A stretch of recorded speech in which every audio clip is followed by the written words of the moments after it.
ಎಲ್ಲರಿಗೂ ನಮಸ್ಕಾರ. ಇಂದು ನಾವು ನಿಮಗೆ ಒಂದು ಯಂತ್ರದ ಸಹಾಯದಿಂದ ಮಾಡುವಂತಹ ವಶೀಕರಣ ತಂತ್ರವನ್ನು ಹೇಳಿಕೊಡುತ್ತಿದ್ದೇವೆ.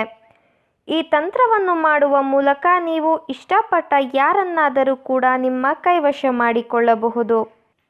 ಈ ತಂತ್ರವನ್ನು ಮಾಡುವುದು ಹೇಗೆ ಎಂದು ತಿಳಿದುಕೊಳ್ಳುವ ಮೊದಲು ತಪ್ಪದೆ ನಮ್ಮ ವಿಡಿಯೋವನ್ನು ಲೈಕ್ ಮಾಡಿ. ಹಾಗೂ ನೀವಿನ್ನು ನಮ್ಮ ಚಾನಲನ್ನು ಸಬ್ಸ್ಕ್ರೈಬ್ ಮಾಡಿಲ್ಲ ಅಂದರೆ ಈ ಕೂಡಲೇ ಸಬ್ಸ್ಕ್ರೈಬ್ ಬಟನ್ ಮೇಲೆ ಕ್ಲಿಕ್ ಮಾಡಿ ಮತ್ತು ಪಕ್ಕದಲ್ಲೇ ಬರೋ ಬೆಲ್ ಐಕಾನ್ ಮೇಲೆ ಕೂಡ ಕ್ಲಿಕ್ ಮಾಡಿ. ಮೊದಲಿಗೆ ಈ ತಂತ್ರವನ್ನು ಮಾಡುವುದಕ್ಕೆ ಒಂದು ಪ್ಲೇನ್ ವೈಟ್ ಪೇಪರ್ ಹಾಗೂ ಮಾರ್ಕರ್ ಪೆನ್ ಬೇಕಾಗುತ್ತದೆ. ಹಾಗೂ ನಾವು ವಿಡಿಯೋದಲ್ಲಿ ತೋರಿಸುತ್ತಿರುವ ಹಾಗೆಯೇ ಯಂತ್ರವನ್ನು ರಚನೆ ಮಾಡಿಕೊಳ್ಳಿ ವೀಕ್ಷಕರೇ.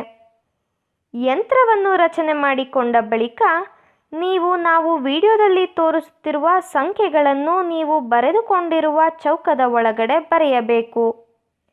80 ಅಂತ ಬರೆದಿರುವ ಸಂಖ್ಯೆಯ ಜೊತೆಗೆ ನೀವು ಯಾರನ್ನು ನಿಮ್ಮ ಕೈವಶ ಮಾಡಿಕೊಳ್ಳಬೇಕು ಅಂತ ಇರ್ತೀರಾ ಅವರ ಹೆಸರನ್ನು ಬರೆಯಬೇಕು.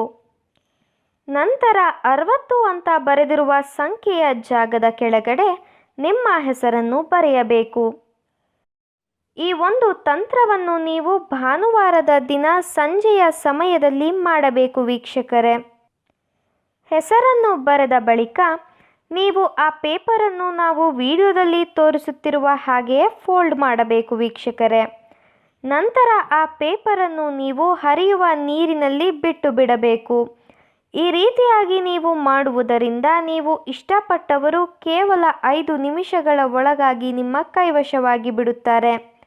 ಈ ವಶೀಕರಣ ತಂತ್ರವನ್ನು ಕೆಟ್ಟದ್ದಕ್ಕೆ ಬಳಸಬೇಡಿ, ಒಳ್ಳೆಯದಕ್ಕೆ ಬಳಸಿ. ಈ ತಂತ್ರ ನಿಮಗೆ ಇಷ್ಟ ಆದಲ್ಲಿ ವಿಡಿಯೋವನ್ನು ಲೈಕ್ ಮಾಡಿ, ಶೇರ್ ಮಾಡಿ ಹಾಗೂ ಸಬ್ಸ್ಕ್ರೈಬ್ ಮಾಡಿ. ವಿಡಿಯೋ ನೋಡಿದ ಎಲ್ಲರಿಗೂ ಕೂಡ ಧನ್ಯವಾದಗಳು.